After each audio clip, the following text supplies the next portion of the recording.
Assalamualaikum warahmatullahi wabarakatuh. Halo teman-teman obrolan kita. Gimana kabarnya hari ini? Masih sehat kan?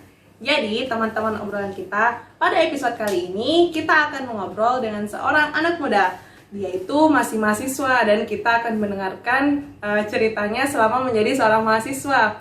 Tapi sebelum kita mengundang narasumber kita, yuk sama-sama klik subscribe, like, komen, dan nyalakan notifikasinya ya. Jadi langsung saja ya kita panggil narasumber kita hari ini.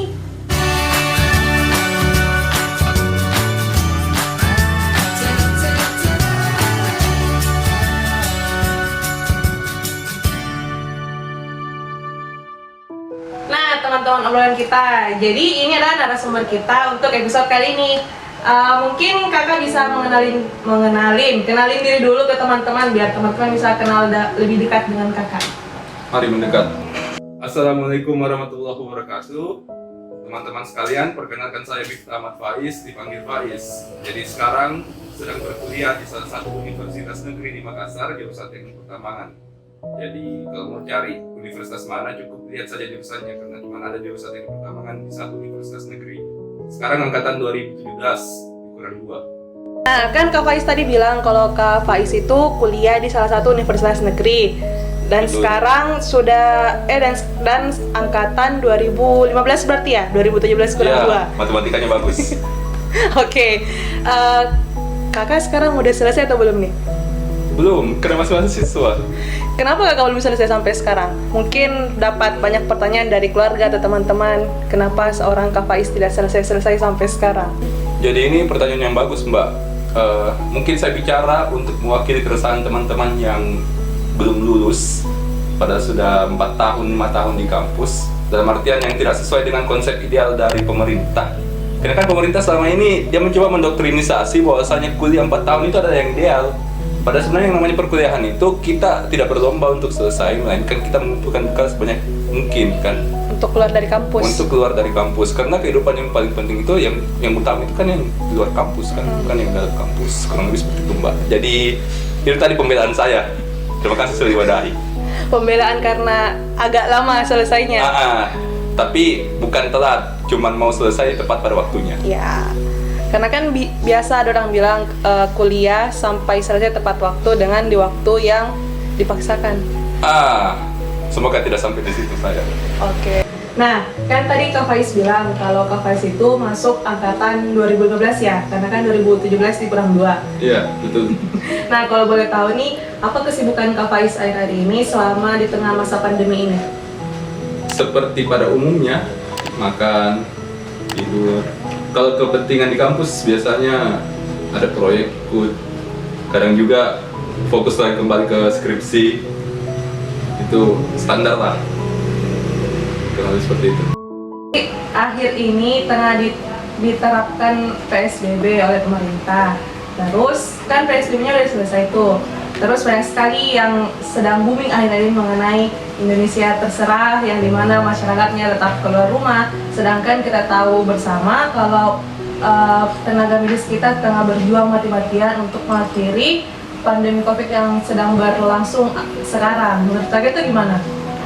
Ya, jadi gini, kalau setahu saya kan mayoritas aktivitas saya itu terjadi di Kota Makassar dan Kabupaten Goa.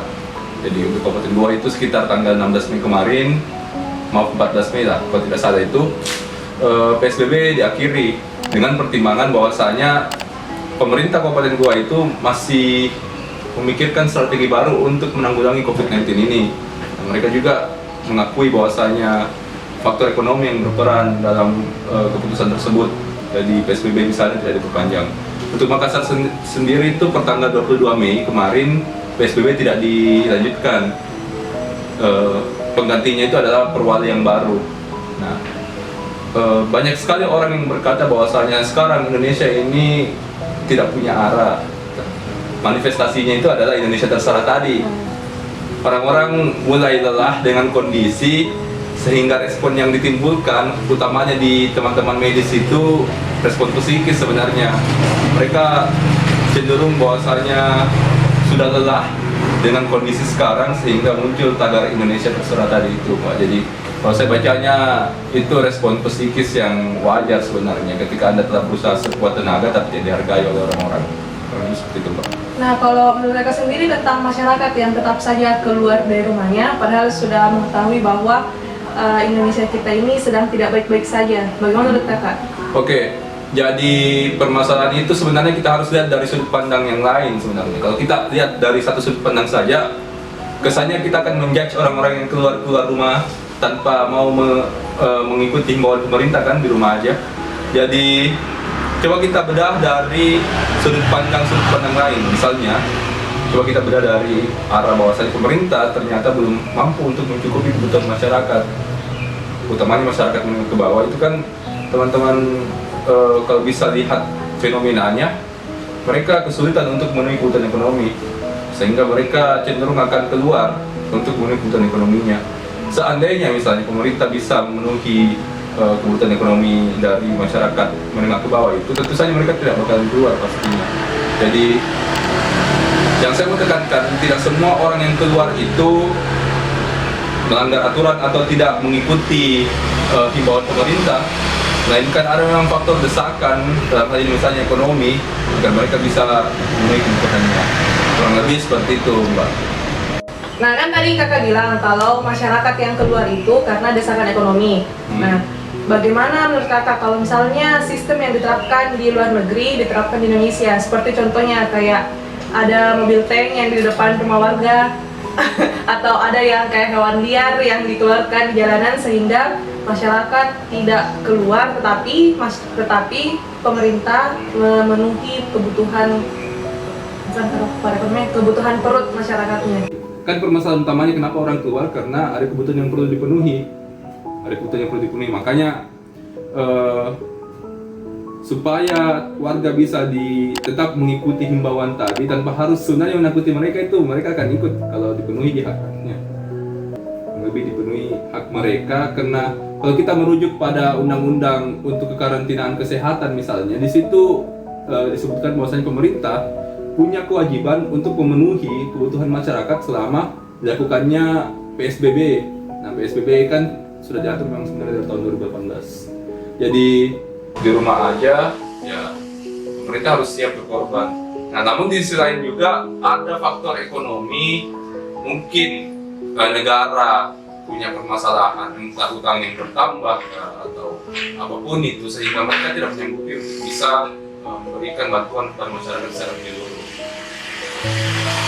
Jadi untuk efektivitas tadi bisa dipertimbangkan, tapi menurut saya agak konyol ya kalau di Indonesia. Soalnya Indonesia ya begitulah, warganya kadang out of the box, Mbak. Iya, jadi kayaknya cara mainstream seperti itu kayaknya tidak bagus untuk kita terapkan. Mungkin bisa berhasil tapi kurang bijak menurut saya. Kan sekarang kita lagi di tengah-tengah apa ya, PSBB tidak, pandemi sudah juga tidak, tapi ada rumor yang beredar bahwa pemerintah akan menetapkan yang namanya new normal, yang dimana kita disuruh berdamai dengan corona, kita disuruh hidup berdampingan katanya. Nah, menurut kakak itu gimana? Kalau misalnya new normal itu beneran diterapkan di Indonesia? Oke, jadi bicara soal new normal ya, kalau sepengetahuan saya sebagai masyarakat awam, karena di kampus ini disiplin bukan mengarah ke sini, saya coba akan sampaikan pandangan saya kan. Jadi kalau misalnya pemerintah bersikeras untuk jalankan new normal ini satu-satunya metode untuk menstabilkan perekonomian kembali. Cuman selalu banyak kritik yang beredar di tengah masyarakat, utamanya yang sempat saya baca kemarin di artikel. Sepertinya pemerintah tidak melibatkan ahli di bidang kesehatan maupun ekonomi dalam penentuan new normal ini, sehingga terkesan new normal itu terlalu early, terlalu terburu-buru. Kan new normal itu sekarang masih abu-abu untuk diterapkan. Betul. Terus sudah juga himbauan dari beberapa orang sih dari media yang lagi gempar saat ini, kalau sekolah akan kembali dibuka. Dan dipikirkan bagaimana sih anak sekolah ke depannya, apalagi kalau kita lihat anak SD yang bila dari sekolah di rumah oke, ya, tapi di sekolah kita nggak tahu apakah mereka akan membatasi diri mereka untuk tetap bermain atau tidak. Nah, menurut kakak sendiri gimana tuh tanggapannya mengenai sekolah yang akan kembali dibuka? Jadi saya diminta sudut pandang karena pernah sekolah atau bagaimana? Ya, karena pernah sekolah dan sebagai mahasiswa yang sekolah. Oke, jadi menurut saya seperti ini. Kita tidak pernah tahu apa yang akan terjadi di tempat umum sebenarnya. Makanya campaign dari rumah aja itu selalu dilakukan dari 3 bulan yang lalu. Ketika sekolah dibuka dengan kondisi yang seperti ini, saya kira blunder. Nah, saya juga baru-baru baca kemarin ada edaran dari Pak Gubernur Sulawesi Selatan bahwasanya kegiatan pembelajaran baik di sekolah maupun di perguruan tinggi itu ditiadakan dulu sampai tanggal 4 Juni. Jadi menurut saya langkah konkret yang diambil oleh Pemprov Sulsel sudah bagus sekali untuk bisa menurunkan risiko pelajar-pelajar kita itu terkena dari COVID-19 itu. Kurang lebih seperti itu, Mbak. Sekolah akan kembali dibuka dengan persentase tingkat positif dari COVID-19 itu belum menurun. Di menurut kakak? Kalau hari ini yang bisa kita lakukan itu adalah asumsi. Kita cuma bisa berasumsi sebenarnya. Pengalaman saya selama pandemi ini juga sebagai mahasiswa, kan mungkin banyak udah sarjana. Sebenarnya kalau kita coba lihat beberapa bulan terakhir, perguruan tinggi rata-rata mengeluarkan edaran itu dia cicil dalam kutip, Mbak. Dia keluarkan sedikit demi sedikit. Nah, kalau saya lihat Pemprov Sulsel, kembali tadi yang saya katakan sebelumnya, akan sangat blunder ketika mereka mempersilahkan kembali pelajar kita untuk beraktivitas di sekolah.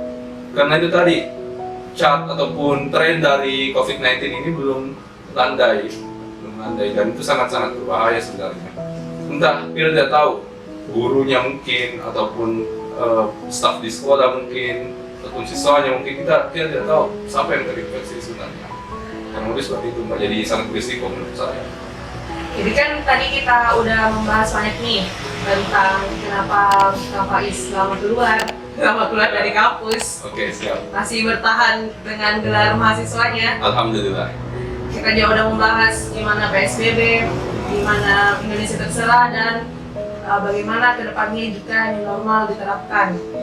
Nah, sebelum kita tutup nih Kak, saya mau nanya, mungkin Kak Faiz punya pesan atau kesan untuk teman-teman yang menonton video ini biar bisa diterapkan di rumah atau untuk diberitahukan ke teman-teman yang lainnya? Kalau mungkin kakek buyut kita dulu berjuang dengan cara pegang buku runcing ataupun senjata lain, hari ini kita dihadapkan pada kondisi urgen, negara kita dihadapkan pada kondisi urgen, dan kita teman-teman, utamanya pemuda ya, kita dituntut untuk dapat memberikan sumbangsi yang besar dengan cara apa? Di rumah aja. Jadi kapan lagi kira-kira teman-teman bisa berjuang ataupun menyumbang sumbangsi yang sangat besar untuk negara? Jadi kembali lagi, bijaknya kita harus menaati himbauan pemerintah itu di rumah aja. Oh ya, dengan mungkin banyak bisa saya pesankan sedikit ke teman-teman mahasiswa. Jadi kan saya lihat kunci dari penyebaran COVID-19 ini dengan tidak jelasnya regulasi yang ada oleh pemerintah itu adalah protokol kesehatan. Nah, bagusnya teman-teman mahasiswa bisa membantu untuk mengedukasi masyarakat agar protokol kesehatan yang dimaksudkan entah di Perwali dari Kota Makassar ataupun di aturan-aturan lainnya itu bisa diterapkan secara maksimal. Karena tanpa mengetahui yang namanya protokol kesehatan, semuanya akan menjadi omong kosong. Jadi marilah teman-teman mahasiswa kita coba amalkan yang namanya Dharma perguruan tinggi, kita coba amalkan pengabdian masyarakat dengan cara seperti itu tadi. Coba edukasi masyarakat terkait COVID-19 dan juga protokol kesehatan. Kurang lebih begitu, Mbak. Jadi teman-teman ingat, tetap di rumah aja. Kaum rebahan sangat dibutuhkan saat ini untuk memutus mata rantai COVID-19 ini. Oke? Terima kasih banyak Kak Faiz atas waktu dan kesempatannya. Yang sudah sharing dengan kita, berbagi tanggapannya. Semoga video ini dapat menjadi manfaat dan inspirasi untuk teman-teman yang menonton di rumah.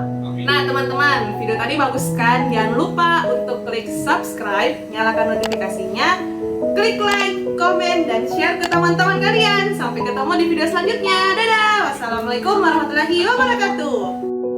Makasih ya teman-teman obrolan kita udah nonton video ini. Jangan lupa klik subscribe, nyalakan belnya, klik like, komen, dan share ke teman-teman kalian. Jangan lupa juga untuk follow akun sosial media kita yang lain biar kalian gak ketinggalan info-info terbaru dari kita. See you in another video teman-teman obrolan kita.